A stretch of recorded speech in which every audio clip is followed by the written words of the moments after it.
Hi everyone, it's Jay here, and today I'm going to review some of the manga and manhwa I read last month in December. I read 9 volumes, which was less than I had hoped for. The Christmas period was much busier than I expected it to be. However, as part of my New Year's resolution, I'm planning to read every day. Even if it's only for 5 to 10 minutes, I'm determined to pick up a book and read it. Whether it's fiction, non-fiction, manga, manhwa. So the challenge is on.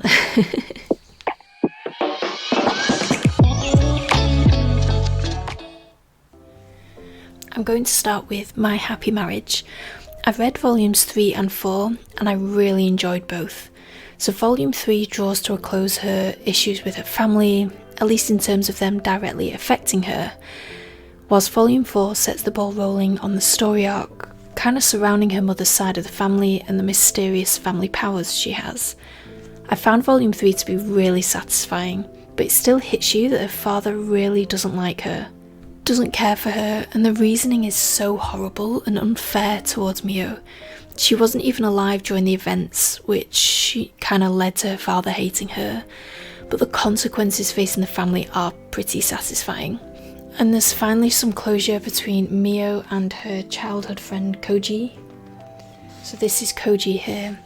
They have a really sweet conversation and he sees that she's happy with her fiancé Kyoka, and ultimately that is enough for him, which is really nice.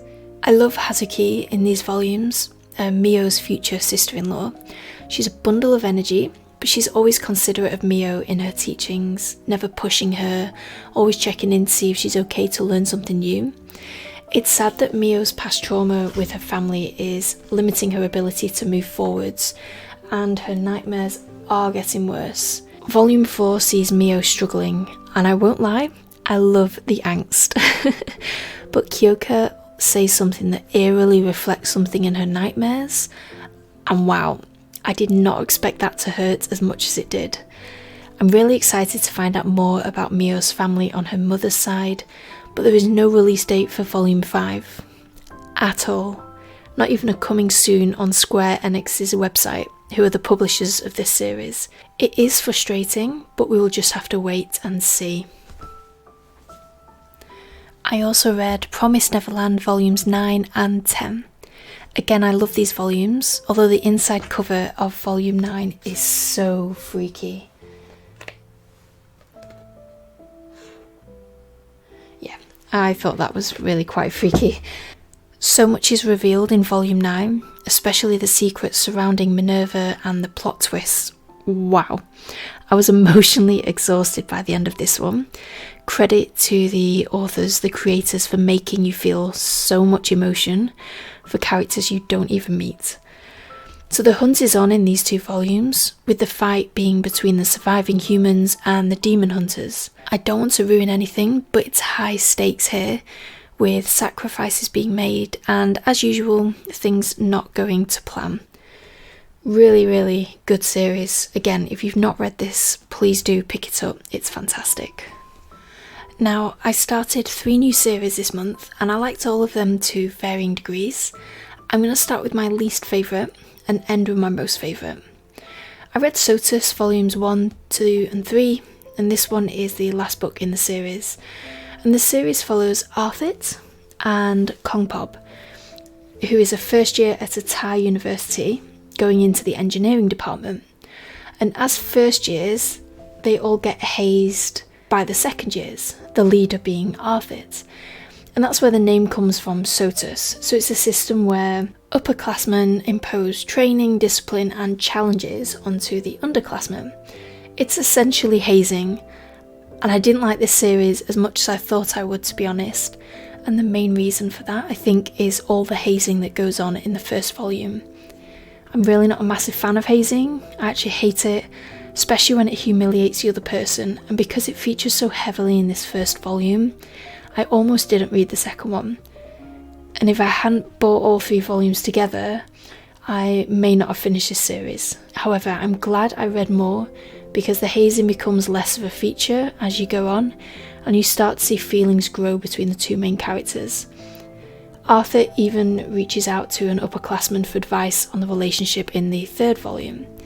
And there's an air of awkwardness around them, even when they do get together, but it's kind of sweet. Some of it is a little silly, a bit tropey.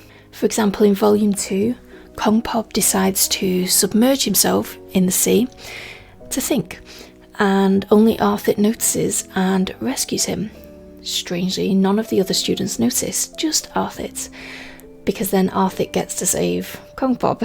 So the art is decent, but for me the storyline was just okay. It had cute moments, embarrassing moments, and scenes which felt quite contrived. Overall, meh. I have to say though, when I first saw the character on the front, he reminded me of Dean from Supernatural. If you agree with me, let me know in the comments below. I also read The Dangerous Convenience Store, Volume 1. There were moments in this where I laughed out loud and cringed in embarrassment at the same time. It's about a college student called Yeo Yoojun who works the night shift at a convenience store, and Gunwoo, a gangster who regularly goes to the store. How these two meet is pretty funny, and their interactions don't play out the way you would expect them to. I won't say anything else except the finger. He needs to stop reading up on Yakuza and removal of body parts. He keeps scaring himself.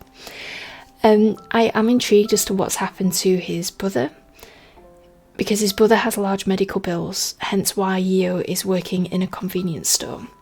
So if you're looking for BL which is funny, it's mature, and I mean it, please pay attention to the age rating, but it is easy to skip over it if that's not your thing. And if you're looking for a story that has a lot of potential, you might want to check this one out. It's also full colour as well, which is nice. My favourite new series this month is definitely Lullaby of the Dawn. It's set in a world where warriors called Kanagi are chosen by the divine to protect this island from the sea, which is corrupt and contains strange monsters. Over time, Kanagi become corrupted by the sea themselves, and that's shown by black skin, which you can see on the cover there. As a boy, Alto meets his local Kanagi, Elva, and instead of being scared of him, he really cares for him and regularly brings him food, keeps him company whenever he can. 50 pages in, I was heavily invested in these two. I love the plot, and they are just great together.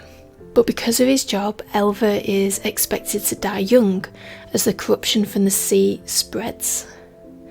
And Alva is not happy about this, even creeping around the monastery that trains the warriors to try and find an answer that will free Elva.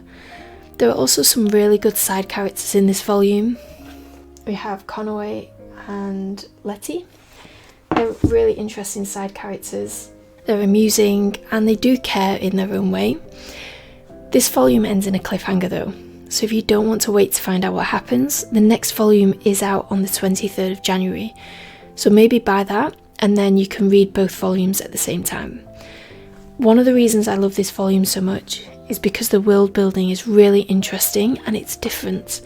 I'm intrigued to know what is actually going on in this world, because there is more than meets the eye. And the two main characters are both very likeable, they're kind to each other and genuinely care about each other's well-being. I cannot wait to get volume 2. So these are all the volumes I read this month. I'm planning on reading more in January. The reading challenge is on. Are you planning on reading more this year? Let me know in the comments below. Happy reading everyone. Bye!